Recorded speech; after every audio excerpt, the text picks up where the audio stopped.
Ladies and gentlemen, welcome back to the Narrating with Noah podcast, where I'm going to be talking about anything and everything each and every week, each and every episode. I did the first episode about 2 weeks ago, and I've honestly taken the last 2 weeks off, not out of laziness, which is a big surprise, but just out of the fact that I've been trying to get together what exactly I want to do with this podcast.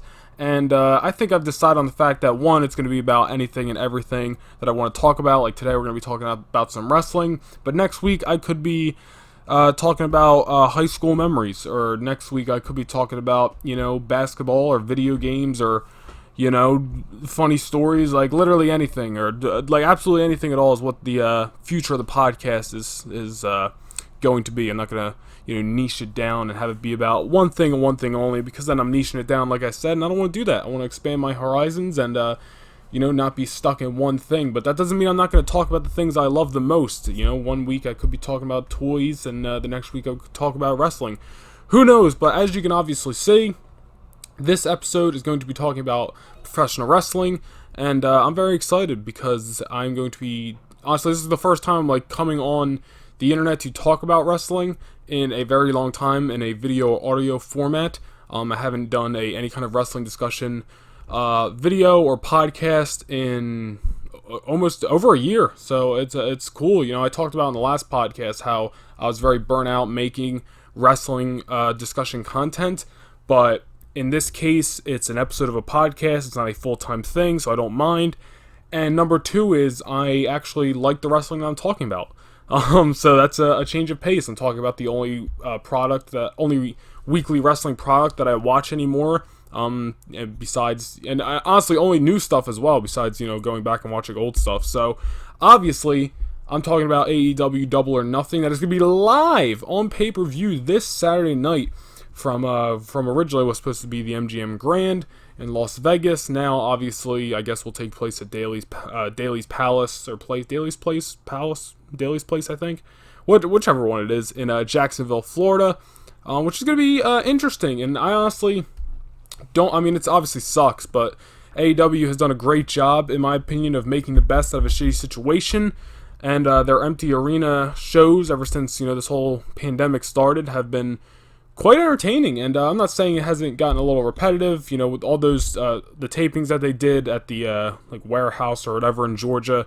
They were just kind of rotating the same talent for what felt like 5-6 weeks, so it got a little repetitive. But I'm not saying they're perfect, but they've definitely done a good job at just hitting it. I want to say honestly hitting it out of the park with these empty arena shows. I thought they've been very entertaining. I'm not purposely trying to bash WWE, but I do believe AEW has done the empty arena shows better than WWE, having wrestlers in the crowd, like MJF and Shawn Spears betting on matches, Billy Gunn and his son out there, Austin Gunn, just being entertaining. They've done a very good job at, making sure there's noise and just, really just not also sacrificing what their product is just because they're not in front of an audience. AEW's done a very good job, in my opinion, of building up Double or Nothing. There is one thing that AEW does that isn't a bad thing, but it does bother me a little bit, and that's that it seems like you never really know where these pay-per-views are going until 3 weeks before the show, when their last pay-per-view was, in February. You think it's not a bad thing, because they still do a very good job, but this card really came together, honestly, in the past, not build-wise, but match announcement-wise, in the past 3 weeks. Honestly, I feel like the majority of these matches have just been announced, excuse me, over, the last 2 weeks, or, have been announced, Cody and Lance, or just in general, the TNT title tournament final, or, really, that's it. I feel like everything else that I'm looking at on this card has been announced within the last 3 weeks. And even Cody versus Lance has only been confirmed for the last, month or so. But I'm pretty sure Shawn Spears and Dustin Rhodes, I know for sure that just got added last night on Dynamite, and whatnot. So that's not a bad thing. It's not like any of the matches on this show have not been built. And some of them more than others, but still, it's not a bad thing. Like I'm saying, it's just AEW. I feel like you never really know where any of their Full Gear, Revolution, and now this one, all the ones that they've had television leading up to. I feel like you've never really been able to, visualize the whole card a month out, because, in AEW, and this is a good thing, like I'm saying, I'm not bashing them, they have definitely put focus on the fact that, one specific person can have more than one thing going on at a time, such as, the Elite and Inner Circle started, kind of feuding at the beginning of AEW in general. Yeah, and when Dynamite first kicked off, and then things kind of slowed down for a little bit. Jericho got involved with Moxley, and everybody kind of had their own feuds going on. Elite was kind of feuding within themselves. Then eventually, after Revolution, the feud came back together. It never really stopped, but they just had these side programs going on. So it's kind of a good thing, and obviously we're finally going to get Inner Circle versus the Elite on this show. This time, the first Stadium Stampede match, which. I think they said there's gonna be a ring at like the 50-yard line on the Jacksonville Jaguars field, which is sick. I remember saying a few weeks ago, I tweeted it out during the show. I don't always live tweet Dynamite when I watch it, but I do watch it every week. I tweeted out that eventually AEW, when everything goes back to normal and there can be crowds again, definitely has to run a stadium show, and the Jaguars place would be perfect for it. I think they could absolutely fill up a stadium, in my opinion, with the right card and everything like that. They're doing everything else right. They just and this card, don't get me wrong, is great, in my opinion. But especially if they were going to try to build a stadium show, like a WrestleMania-like show, whether that be next year's Double or Nothing or an All Out or a Revolution or Full Gear, if they stick with that name, whatever. They could definitely, build this super card-like show and just pack out a stadium. I think that's definitely a possibility for AEW in the future. But it's funny how I tweeted that out a few weeks ago, and now we're going to be getting this Stadium Stampede match, which is going to be, 5-on-5, and it's going to be, I believe, like I said, there's going to be a ring at the 50-yard line of the field, and I think they said falls count anywhere, all around the stadium of the Jaguar. I forget what the stadium's called, but of the Jaguar Stadium. So yeah, it's gonna be interesting, man. And all the guys in there, everybody on the Inner Circle and the Elite. Plus you got Matt Hardy instead of Cody Rhodes, obviously, in the Elite because of just how things played out. Matt Hardy was originally supposed to be the guy filling in for Nick Jackson back when they were going to do Blood and Guts, which was 1 week away, honestly, or I think 1 to 2 weeks away from happening until shit hit the fan. So we weren't able to see that, but now we're gonna get this, and obviously Nick Jackson's back, and Cody's already tied up in the AEW TNT title match, so it kind of works out that Matt Hardy's in there, so he can fill that void, or not void, but fill that space for somebody else in the Elite. But yeah, man, Double or Nothing this Saturday. I'm really looking forward to it. AEW, in my opinion, I'm not saying they're perfect, and I'm not shitting on WWE when I say this, but every time I watch AEW, I continue to just get that breath of fresh air because I watched WWE for so long that AEW, even if we see similar stuff and guys who have been in WWE and this and that, I just I just enjoy watching it. Like, I'm not trying to be this super Mark fan of AEW and just not trying to put down the WWE, because that's not what I'm trying to do at all. I just thoroughly enjoy watching All Elite Wrestling. Like, honestly, I'm not trying to say no matter what they do, because I'll absolutely, if shit started hitting the fan and they started sucking, I'll be there to, say something like everybody else. But I've also learned the ways of AEW, and I understand what they're doing. And, a lot of people, when they see AEW, they don't understand that, guys can have multiple feuds going on. They don't understand the power rankings that go out every week and what they are saying plays into that. And they just don't understand some of the different things that AEW does because they're so used to the WWE, they're so accustomed to the WWE way of things. I think it's very obvious, and I'm not bashing on people for that. I'm just saying, you can see sometimes when people tweet or whatever, about something that's meant to be negative towards AEW, it's well, that's not a negative thing. You're just so used to the way WWE does it, or you just don't understand because this is, you don't understand how power rankings work and how they're saying their work because you don't, WWE's never done anything like that, and it's that's kind of a take on what UFC does and stuff like that. There's a lot that I think, a lot of little things that AEW does right that I think a lot of people appreciate, like myself, but a lot of people don't understand, a lot out there because they just, never were used to it and never got accustomed to that because they were accustomed to the WWE way. And I'm not saying that's a bad thing, but I'm just saying that's, in my opinion, how I see things. But nonetheless, let's talk about this match card. So I'm obviously going to be running down the show, previewing it, and giving my picks for the show. So we got 8 matches on the main card and 1 match on the buy-in. And even the match on the buy-in, man, AEW does a really good job of putting whatever match they put on the obviously it's the pre-show to these pay-per-views is always at least meaningful and always has something. Like, I almost said last month, but at the last pay-per-view at Revolution, we had SCU versus Dark Order, and that was the debut of Colt Cabana in AEW, which, that's something, we're accustomed to seeing, saved for a main pay-per-view, or at least television, but, the buy-in, they've treated just as, equal to the pay-per-views, which is nice. So we're getting a legitimate match on there. We're going to be getting Private Party versus the Best Friends in a number 1 contenders match for the World Tag Team titles. So that's going to be really good. I believe Best Friends are ranked number 1 right now. I'm going to check. I got the AEW website pulled up so I can look at the match card, but go ahead and look at the rankings real quick. I believe Best Friends are ranked number 1, and Private Party are like number 4 or something like that. Scroll down. Private Party are number 3. Best Friends are number 1. So, lost my train of thought there. But yeah, so we're gonna be getting a number 1 contenders match between those two teams. That should be great. I feel like they faced off before, so it'll definitely be a good matchup. So we'll talk about my picks for that for a second. But then yeah, we got 3 other singles matches on the pay-per-view.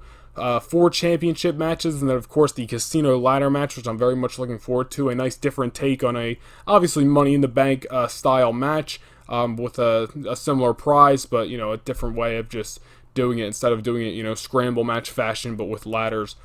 So really interesting, really good stuff. In my opinion, I think this is a great card. I think everything on here, for the most part, has gotten a lot of build, obviously, the buy-in match hasn't really got build, but that's a match based off the rankings, and it's for something, so it makes sense. It's not a match that really needs build, in my opinion. But the Stadium Stampede, the World Title, the TNT title, the Women's Title match, they've all gotten build. Even MJF and Jungle Boy, and as well as Dustin Rhodes and Shawn Spears, and Britt Baker and Chris Statlander are those feuds that have gotten enough build to, make sense to be on pay-per-view and, have a reason to be there, but, obviously haven't been the forefront. And, of course, the casino ladder match, you really don't even need any build for, because it's a ladder match with the participants for a title shot in the future. That really isn't a match that requires heavy build, so, and they did a little bit, the past 2 weeks or whatever, so, whatever. We're going to talk about the match card and give my prediction. So let's start at the top, or really start at the bottom, I guess, and work our way to the top of the card. So on the buy-in, like we were talking about, we got the Private Party versus Best Friends for the AEW World Tag Team Championship number 1 contenders slot. I'm gonna go ahead here, and I'm gonna say Private Party win this thing, and I'm specifically saying Private Party because Best Friends are, I almost say locked in, because they could win this and also move on to a tag title match at the same time. But I think because Best Friends still have an unfinished feud with the Lucha Bros and Pac. Obviously, Orange Cassidy will be in the corner of Chuck Taylor and Trent, and all 3 of those guys still have unfinished business that probably would have honestly wrapped up by now, but because of everything that went on, didn't get to complete. We still have that Best Friends versus Death Triangle feud that needs to a conclusion, and it really, I feel like, didn't even get off the ground that much. It was really just starting to get the wheels on the track when they first started that feud. So I feel like there's more they could do with that. I feel like that's a 6-man tag match that could be really fun. A lot of people would love to say they could even, I don't want to say they drag it out to All Out. I don't think that's necessary because it's a long time. They can honestly just save it for a big match on Dynamite. But you can definitely get at least another month out of that feud, depending on when Pentagon and Pac come back, are able to come back, I should say, because of everything going on. But with that being said, I think Private Party wins, or I'm going to pick them to win. I can definitely, like I said, see Best Friends winning. You can definitely make a case for them. And AEW, like I said, I've been talking about, there's no reason why Best Friends can win this and also not continue their feud with Death Triangle at the same time. Just because they win this match doesn't mean they're necessarily going to be, facing for the tag titles next week. There could be time in between and all that. But, Private Party have kind of been, quiet. They haven't done a lot in AEW. They've obviously, they put on a good show. Every time they're in the ring, they're a really good tag team, up-and-coming team. But I'm just going to go ahead and I'm going to say that Private Party wins this. And hell, Orange Cassidy's in the casino battle royal, casino ladder match later in the evening.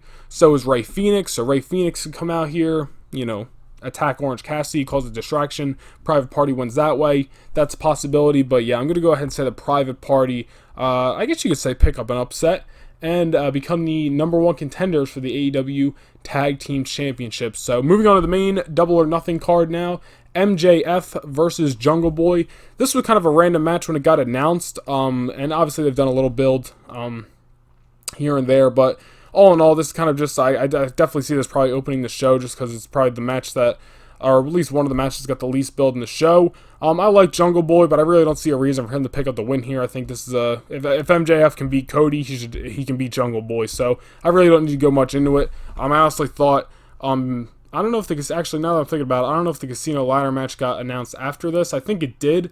But honestly, if I didn't know MJF and Jungle Boy were on the card, I would have said those are two guys that will probably end up in the Casino ladder match. But obviously, the way things were announced, the way things ended up, they are not. But yeah, all in all, if MJF can beat Cody back at Revolution and can still be one of the top guys, Jungle Boy's great, and Jungle Boy will definitely probably eventually be a single star in AEW. Can definitely see him fighting for the TNT title eventually. I could definitely see that. Sorry, I lost my train of thought again. But I think there's also a lot of things that Jungle Boy, they should do with Jungle Boy and Luchasaurus as the Jurassic Express. I think that's a extremely over tag team, and people want to see them win the tag titles eventually. I know it doesn't necessarily play into this match, but I think in the long run it does, because it's a singles match for Jungle Boy, not a tag. And I think when it comes to this singles match, MJF should go over Jungle Boy here. So my prediction is going to be that MJF, with Wardlow, of course, defeats Jungle Boy at Double or Nothing. Moving on, we got Dustin Rhodes versus the chairman, Sean Spears. I think Sean Spears is going to win this here. I think Dustin Rhodes is a guy who's stays the course in AEW, puts over guys, puts on great matches, honestly, with a lot of people. Makes people look great. Obviously, we remember the classic between him and Cody last year. I believe I missed the episode a few weeks back. I forget what I was doing. I think I was actually in here recording, in my office recording. I didn't end up watching that episode of Dynamite back, but I know him and Lance Archer tore it up a few weeks ago on Dynamite, and now I think this is going to be another match where he makes another young guy. I guess Sean Spears isn't technically a young guy, but I think just makes another guy look good in the ring. Same thing with Jake Hager back at Revolution.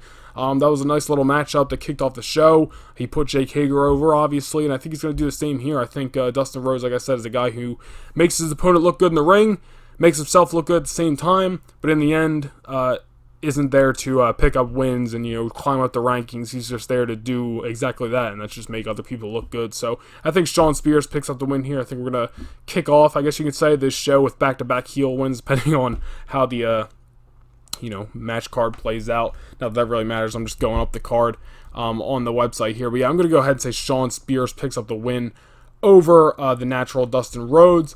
Moving on, we have a women's matchup, Britt Baker versus Chris Statlander. I'm really looking forward to this match. I think these are two, if not the top two best women in the AEW women's division.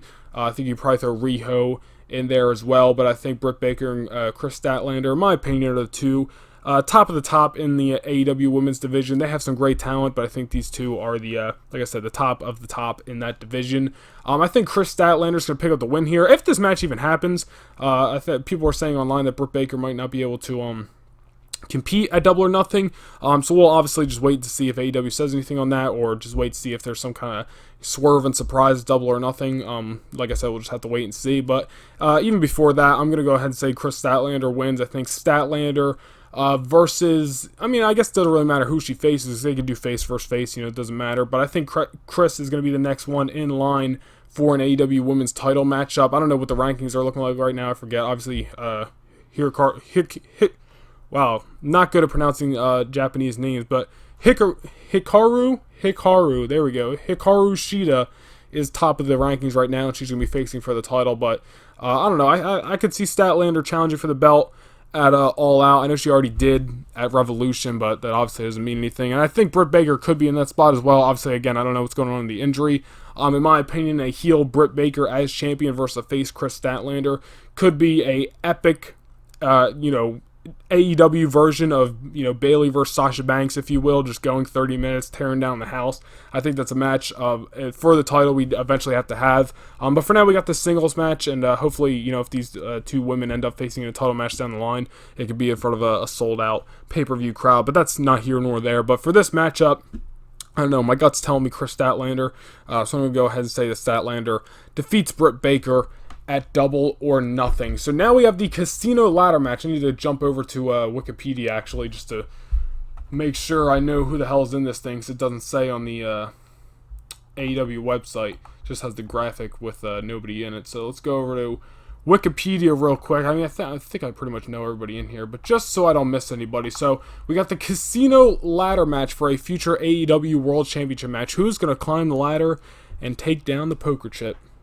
So we got in this match Darby Allin, Colt Cabana, Orange Cassidy, Rey Fenix, Scorpio Sky, Kip Sabian, Frankie Kazarian, Luchasaurus, and a mystery, that is the shower turning on in case you just heard that, and a mystery opponent. So 9 people in this match in total, only 8 announced. Who will be the mystery man? Who knows? I mean, I'm not going to pull up the AEW roster right now, but I think pretty much everybody major is listed for this match, and I don't think they would have kept anybody who's already on the AEW roster as a surprise. So I'm going to assume it's a new signing, and obviously you can start running down the names of everybody WWE's released recently. Anybody from EC3 to Drew Gulak to maybe even a signing from the Independents. Brian Cage has been rumored to sign with AEW for a while now. So who the hell knows who's going to be to show up? I'm not even going to make a prediction. Like, I think it'll be this person because it could be anybody. But yeah, I'm really looking forward to this match. I forget the exact rules, I'll be honest. I think it's something along the lines of, as somebody enters every few minutes or something like that. Let me see. The rules of this match were revealed the following week. 2 wrestlers begin the match every 90 seconds. Another participant enters. The winner is who retrieves the casino chip suspended above the ring. And I'm pretty sure you can even grab the chip before all the opponents come out.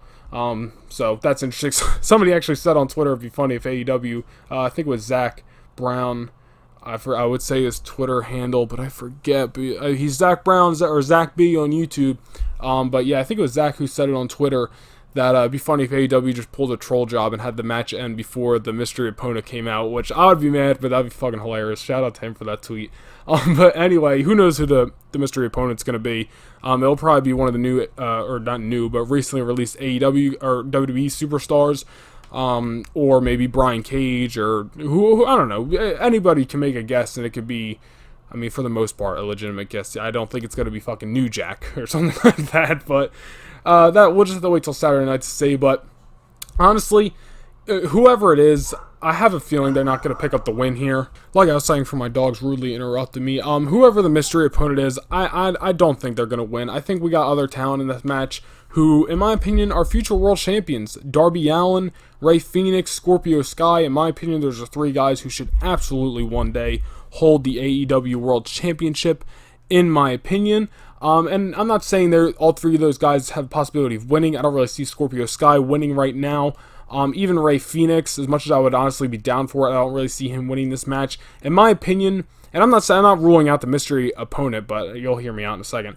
In my opinion, I think my pick is going to be Darby Allin. I think he's the guy in this match who, I don't want to say AEW believes in the most, but I think AEW is going to push to the top of the card and be eventually a world champion, even if he fails to, lose it, or loses his shots. It's not a guaranteed, that he wins, but I feel like he's the guy in this match who stands out the most as the closest guy to becoming world champion, if that makes sense. Phoenix is in a tag team, so is Scorpio Sky, and everybody else in this match. I'm not, ruling them out, but I mean, honestly, I don't really see Colt Cabana or Orange Cassidy ever getting the world title.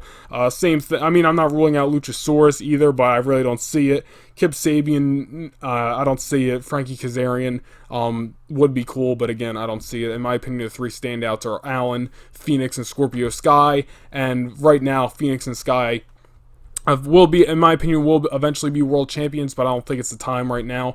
And I think Darby Allin winning this match, if it's not the mystery opponent, like it could possibly be the mystery opponent, and they want to keep it a surprise because it's a surprise debut, and whoever that guy ends up being somebody AEW really believes in to be a future world champion. So they immediately give him this opportunity, whether that be at All Out or whatever. But so that's definitely a possibility. But of all the names listed for this match, I think Darby Allin, in my opinion, I don't want to say is the clear-cut favorite, but it's definitely, in my opinion, the favorite as to who's going to be the world champion the soonest out of any of these guys, because there's definitely numerous future world champs in this match. But Darby Allin, in my opinion, stands out the most as the guy who is the closest to becoming world champion, is what I'm trying to say. So my pick's going to be Darby Allin, and I definitely, like I said, could also see the mystery opponent also winning this matchup. Again, whoever that ends up being, whether it's Brian Cage or Drew Gulak or EC3, or whoever the hell else is out there right now, whether it be someone from the indies or somebody who WWE released or isn't signed elsewhere, whoever it is, that's definitely a possibility. So, you'll keep them in the back of your head. You could say that as also a side pick. But my main pick for this match, I'll say, is going to be Darby Allin to walk out with the victory. So, Darby Allin, in my opinion, to win the Casino Ladder match. But moving on, we have the AEW Women's Championship on the line. No disqualifications, no countouts match. So obviously that means only can be won by pinfall or submission. That would make sense. Nyla Rose defending the title against Hikaru Shida, who has been on an absolute roll. I don't remember the last time she has lost. If I looked at her record right now, which I might as well go look at if my laptop wants to load. That would be great. Let's go ahead, hit rankings real quick. And because now I'm just curious. Let's see what her record in AEW is. 9-1 in 2020. So yeah, she has been on an absolute roll this year, and everyone else kind of far behind. Kris Statlander's number 2, and she's 3-4. So Shida clearly has been on a dominant roll in AEW. And now meets her obviously biggest challenge, Nyla Rose, who I forget when she won the title. I want to say it was end of January, beginning of February, because it wasn't at Revolution. She was champion by then, but that was like just after she won the title, I think. So Nyla Rose pretty much been champion, I want to say, since end of January, beginning of February. And it kind of sucks because she really hasn't gotten much of a title reign because of everything going on. We haven't seen as much of her as we probably would have, but it is what it is. You got to roll with the punches. But I don't know. I don't really see her losing the title yet. I think she's going to hold the title for a lot longer. And like I said, was kind of saying earlier, I think Kris Statlander's next in line to become AEW Women's Champion, if not Britt Baker. Hikaru Shida, I think, will definitely be a champion eventually. I think they've built her up greatly, and they've clearly see big things in her if they've had her be so dominant and beat a lot of the women in the AEW Women's Division. And she'll definitely be champion eventually, like I said. But I don't know, something telling me that Nyla Rose is going to retain the title here. Walk out still the AEW Women's Champion. I could see her losing the title, honestly, on an episode of Dynamite, maybe give it another month or so. If not, maybe she ends up holding the title till All Out at whenever the exact date is, end of August, beginning of September, Labor Day weekend. Point is, but yeah, I don't know. I just don't see Hikaru Shida winning this matchup. She could. I'm not ruling it out.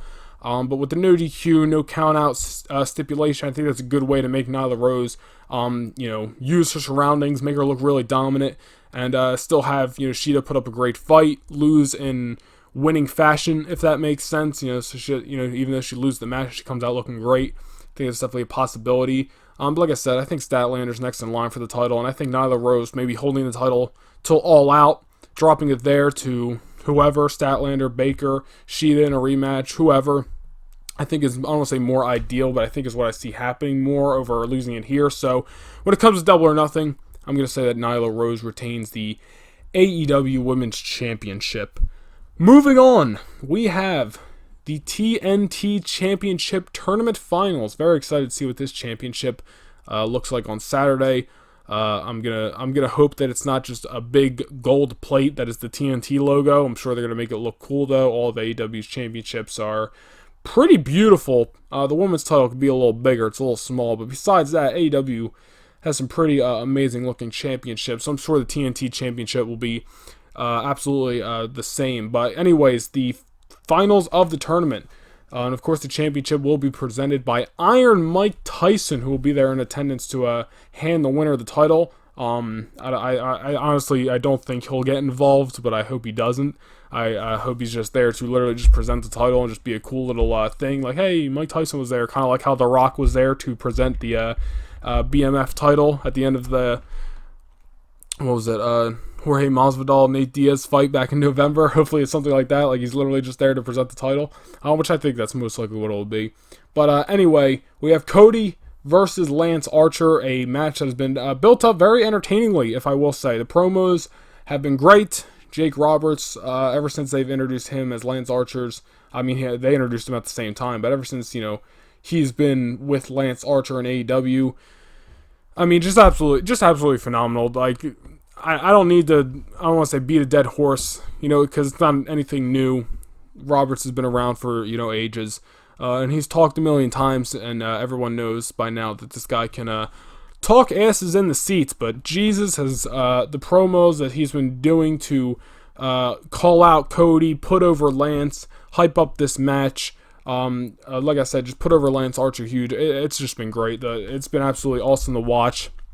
Just great to listen, and little things that he says and the way he delivers it, it just helps you so much just get soaked in the story and just really just appreciate it, man. It's just been awesome, and I really think this match is going to be, I think it's going to be killer, man. I think it's going to be on the level of Cody and Dustin last year, where both guys are bleeding by the end of it, and it's just a fight. You know, I don't want to say I could see Arn Anderson and Jake Roberts getting involved. I wouldn't be surprised if they end up, throwing fists at ringside or something like that. Who the hell knows? Maybe the ref ends up throwing everybody out, so it's just a clean Cody versus Lance Archer match with no outside interference. That's a possibility, but that's not here nor there. At the end of it, I just think this is going to be such a killer match, man. I don't want to say it was obvious that this was going to be the finals of this tournament when you looked at the bracket, but I mean, Lance Archer and Jake Roberts were calling out Cody before the tournament even began. And when you looked at the bracket, you can see them on opposite sides, and you could see maybe other things. Maybe they put Darby Allin in this spot, but with Cody never being able to challenge for the AEW World Title again, which I think he truly means and he will truly stick to, not just storyline wise, but I think Cody really just wanted that to put out there, so people didn't think he was going to be the guy who puts the world title on himself, the boss that puts the world title on himself. But with him never being able to do that, now there's this TNT title, and I think Cody absolutely deserves to be a champion, deserves to reward himself for the work that he has helped put in to establish AEW. I don't think it's a bad thing at all that as a boss he becomes a champion. Don't think that's a bad thing at all. And I don't want to reveal I'm revealing my pick for this match, and that being Cody Rhodes. I definitely think Lance Archer's day will come. Lance Archer, not even as TNT champion, I'm sure he'll hold that eventually as well, but will absolutely, no doubt in my mind, be AEW World Champion one day.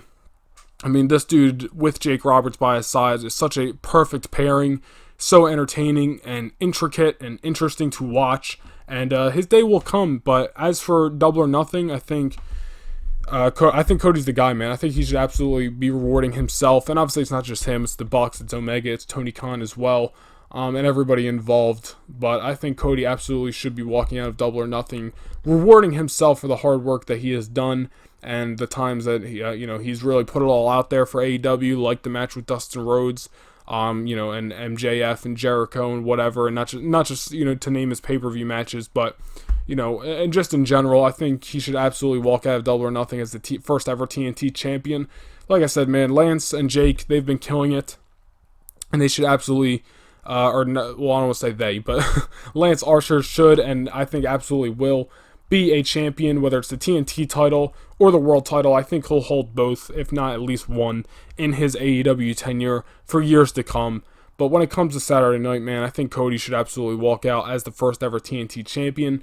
It just, I don't want to say makes sense to me, but it's just the most deserving story, and especially it's a nice, comeuppance for Cody Rhodes at the end of this whole thing with Lance and Jake Roberts really calling out and, interrogating Brandy Rhodes and all the promos on Cody and this and that, and I think it's just a nice icing on the cake to maybe not even wrap up this feud. I would love to see it go past Double or Nothing and these two face in a steel cage or something like that at All Out. I'm not, predicting that's going to happen. I'm just saying that would be something sweet. It could absolutely continue past Double or Nothing if they wanted to.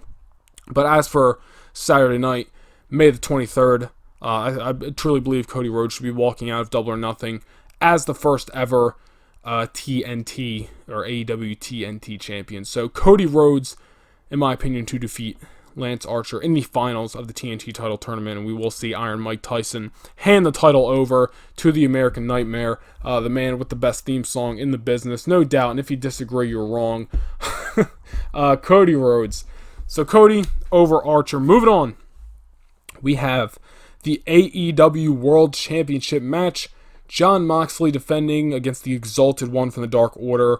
The man himself, Brody Lee. Listen, man, I know some people online have not been a fan of Brody Lee's whole character ever since he's come to AEW, but I think after listening to the Talk is Jericho podcast, really understanding where Brody Lee's head's at, and seeing the work he has produced in AEW, I'm loving it, man. It's so nice to see this guy doing something else other than just a swamp monster that he was in WWE, just the constant tank top, jeans, never talking, this and that. Just character that he portrayed in the Wyatt family in WWE. It's so nice seeing him spread his wings and show charisma and show this whole new side of his character, and everything that he has been doing, I've been very entertained with. And this whole him facing Jon Moxley honestly took me by surprise. I did not think he was going to be in the world title picture this soon. And I don't want to say it's because they had nothing else or anything like that. Because there's absolutely a whole roster, in my opinion, full of guys who are worthy to challenge for the world title, and especially since this match probably won't main event the pay-per-view, they could have definitely, thrown a Darby Allin or somebody in there, like, who may not be as big of a name yet as, Brody or anybody in the Elite or Inner Circle or something like that, to face Moxley. I honestly thought it was going to be MJF facing Moxley at this pay-per-view, but obviously we're getting something else. That's fine. And honestly, Brody and Jon Moxley have produced great matches in WWE in the past, and now, in my opinion, with these two guys at the absolute best they've ever been. And I truly believe that. I'm not just blowing smoke up these guys' ass just for the sake that they're in AEW. In my opinion, it's the best these guys have ever been, the most entertaining they've ever been. Jon Moxley, at the last few years of his WWE run, became very stagnant and boring and couldn't stand to watch, and now he's one of my favorites. And ain't a Jon Moxley match that goes by that I'm not watching, but I'm thoroughly looking forward to it. Like I said, it was a surprise that this match was even on the show in the first place, but I'm not complaining. So when it comes to the match result, honestly, it's kind of hard to pick because it's so early in the Brody Lee's AEW run that you kind of don't want to see him lose yet. But at the same time, AEW, in my opinion, has proven that they are smart with their booking, and I don't think they would have put Brody Lee in this spot if there wasn't, I don't think they would have booked themselves into a corner, something WWE does all the time. But clearly there's a plan here. Whether that plan is to put the AEW title on Brody Lee so soon, that's a possibility. I'm not ruling it out. Me personally, I wouldn't be surprised if we get some kind of no finish here. I don't think AEW's ever pulled something like that.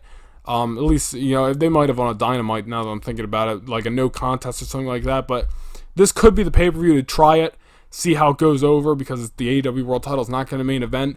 And, they could easily, they have the whole arena, a whole empty arena to possibly end up fighting in. Obviously, it's not, a falls count anywhere or anything like that. But, shit can always hit the fan. The Dark Order could get involved, attack Jon Moxley.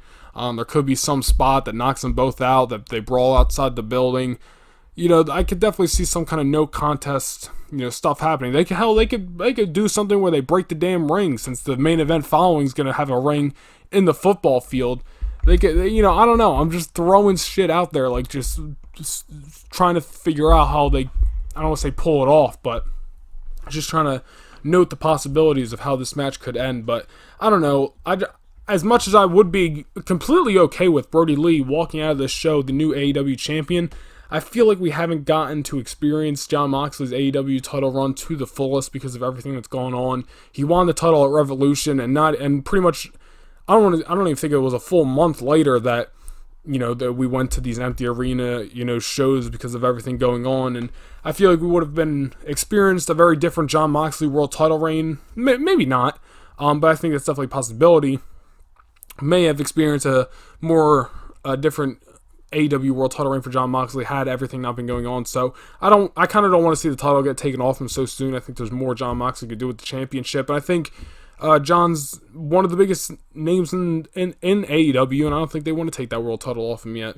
I'm not saying it'd be a bad idea. The guy who'd be dropping it to would be a great name to build himself up, build the Dark Order up, and whatnot. And I definitely, like I said, could see Brody Lee, and would be absolutely fine if they put the title on Brody Lee. But when it comes to this match on this night, forgetting about what could possibly happen in the future, whether Brody wins the title eventually or, what have you, I think for Double or Nothing, I think Jon Moxley walks out AEW champion, but I find it very hard to believe that he's just going to beat Brody Lee And I mean, listen, it's a possibility. Like, it's not. I'm not ruling it out that Moxley wins cleanly, and maybe the Dark Order gets involved, but they accidentally, somebody accidentally hits Brody Lee or something like that. I don't know, but I'm just throwing out ideas. But I think Jon Moxley is definitely going to walk out of this pay-per-view as the AEW World Champion. Still, I'm just not so sure which way it's going to be. Whether he's going to beat Brody Lee by pinfall or submission, or if this match is going to go to a no contest or something like that. I think both of those are possibilities. Like I said, I think Brody walking out as champion, I'd be fine with it, and I'm not completely ruling it out, but I think there's a lot more for Moxley to do as the AEW World Champion, especially right now. I'd say right now, I think Brody Lee, I don't want to say he's limited in opponents, but I think there's more intriguing matchups for Jon Moxley at the top of the card right now than there would be for Brody Lee. So yeah, I don't know. I think for Double or Nothing, Jon Moxley walks out AEW World Champion. And like I said, whether that's him beating Brody Lee, which I'm not ruling out, I think it would be a little weird and maybe not the best call having Brody lose so soon in his AEW run, but they could do some kind of screwy finish, like I said, or a no contest. But one way or another, I think Jon Moxley walks out still the AEW World Heavyweight Champion. And then, of course, we got one more match to go following this, and that's the main event. That is the first ever Stadium Stampede match. Now, this is kind of what they're giving us in return for not being able to deliver blood and guts because of everything going on a couple of months ago. Things changed, storylines, I'm sure, changed, the way matches came out, and I'm sure this whole Double or Nothing card may have been a little different had things played out a certain way, because the Elite versus Inner Circle might have already wrapped up and probably would have already wrapped up by now, and who knows what this card was supposed to look like. Adam Page probably would have turned on Kenny Omega by now. Who knows? But at the end of the day, this is where we're at. This is what we're getting. And I think I'm very intrigued to see how it goes off. A ring at the 50-yard line, falls count anywhere in the entire stadium, in an empty stadium. It's going to be very interesting, man. Inner Circle, Chris Jericho, Santana Ortiz, Sammy Guevara, and Jake Hager versus the Elite, the Young Bucks, Adam Page, Kenny Omega, and of course, Broken Matt Hardy. Making his first AEW pay-per-view appearance, man. This is going to be something to see. I'm sure this match is going to take up a lot of time. I'm sure, honestly, it's going to go at a half hour, if not over.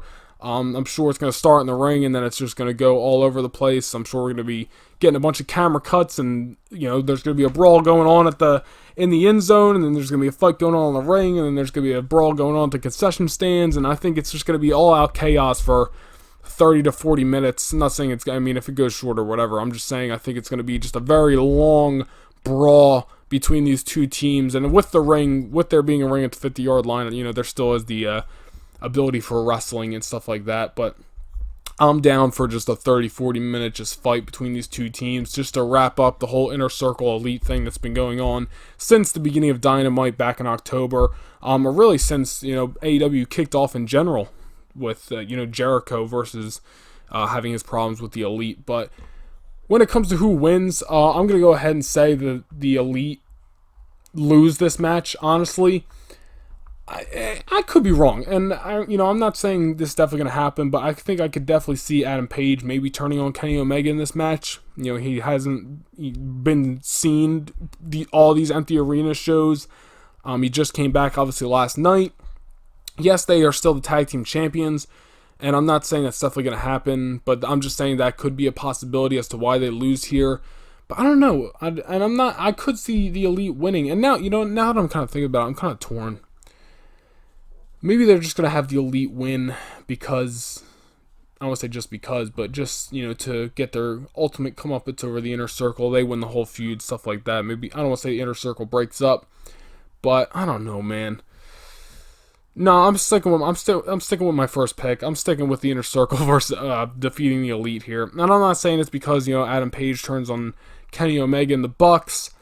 I'm not saying it's because of any kind of heel turn or any kind of shenanigans in general, or anything like somebody joining or somebody who's not in this match aiding a team or anything like that. I don't know, man. I'm feeling the Inner Circle winning this match here. Especially with the Elite, with the momentum coming out of Dynamite last night. I just wouldn't be surprised if we get a Hangman turn, or not that this has been rumored at all, but we get, somebody joining the Inner Circle or something like that. I don't know. I feel like the Inner Circle is going to win this match, beat the Elite, and they're going to be the ones to wrap up this feud on top. I think whether it happens here or whether they save it for another time, I think eventually we're going to see Hangman turn on Kenny, so that's obviously what we've been teasing. They'll lose the tag belts. Young Bucks will probably be going into their own feud eventually. Obviously, there's the possibility of the Revival. Obviously, they have a new name, FTR, whatever, showing up. I don't know if they can. I don't know if there's a 90-day thing or whatever. But, if they can show up, there's a possibility of that, them costing the Young Bucks the match, starting that feud. I just think the Young Bucks, the Elite in general, have more feuds going forward between themselves and just, outside of the Elite. And I think at least winning here gives the Inner Circle something to build off of moving forward. I'm not saying I know what exactly that would be. And, I don't even know what Matt Hardy would do following this feud. But obviously, there's plenty of options that they can toy around with. But I think that's definitely a possibility. Hangman turning on Kenny, or somebody getting involved to aid the Inner Circle, or one or two guys, whatever that be. I don't know, man. When it comes to Stadium Stampede, I'm thinking I'm going to pick the Inner Circle to defeat the Elite. I think that's going to be where we go here. And like I said, could see the Elite winning. They come out on top, rah-rah, feel-good moment to end Double or Nothing. Absolutely a possibility as well. But I don't know, man. I'm feeling a little frisky. I'm feeling Inner Circle's going to win and be the team on top of the stadium. I don't know. I just pulled that out of my ass. But be the team on top of Stadium Stampede at the end of this. So that's what I'm going to pick. Stadium Stampede, first time ever. I think it's going to be Jericho and the Inner Circle defeating Matt Hardy and the Elite. And with that being said, that wraps up the Double or Nothing card. That is all 9 matches on AEW Double or Nothing this Saturday night. Or tomorrow, the time you're listening to this. I'm recording this on Thursday night, but it's going out Friday morning. So, stay tuned for that. Well, not stay tuned. What is it? I'm talking as if I'm live or something right now. But yeah, anyways, guys, that's my predictions for AEW Double or Nothing. I'm not going to talk about anything else in this episode because that is what this episode is about. Like I briefly said at the beginning of the podcast, this is going to be a weekly, maybe eventually 2 times a week podcast that I do, talking about absolutely anything and everything that I want to, whether that be wrestling, sports, gaming, life, absolutely anything. Talk some jokes, talk some memories, talk anything. We'll have guests eventually. A lot of times it might just be me, but we're just rolling with the punches and we're coming on here, we're shooting the shit, and that's what podcast, in my opinion, is all about. So if you're listening on YouTube, which that's the only place you can listen to right now, so don't know why I'm even saying that. Leave your predictions in the comment section below. Make sure you like the video. Make sure you share it. I'd greatly appreciate it if you shared it on any of your social media, or if you see me tweet it out, or link it anywhere, share it on there, retweet it, whatever. I'd greatly appreciate it. That goes a long way. Sharing the podcast, letting people know that it's out here. So if anybody does that, I'd really, really appreciate it, like I said. And make sure you subscribe to this channel and subscribe to my other channels as well. I got the Noah Nation Vlogs channel. And I also got the Noah Nation Gaming. But of course, you are listening to the Narrating with Noah podcast here on YouTube. So subscribe to the channel if you want to stay up to date with the upcoming podcasts and stuff. Going to be trying to get on a schedule soon. Stay tuned to my Twitter account for that. I'm sorry if you hear the dog barking once every 10 seconds in the background. I can't do nothing about that. But yeah, definitely make sure you subscribe to the channel. Stay tuned to my social media so you guys know when podcasts are coming out, when other videos on my other channels are coming out, and when I'm doing anything at all. So yeah, subscribe, like, leave a comment down below, check out all my other shit, and enjoy Double or Nothing. I'm not going to be doing a review podcast, but I definitely enjoy doing previews and predictions and stuff like that. So I'm sure we'll see more of these down the line. Thank you guys for listening, and I will talk to you guys in the next podcast. Peace out, guys. Thank you for listening.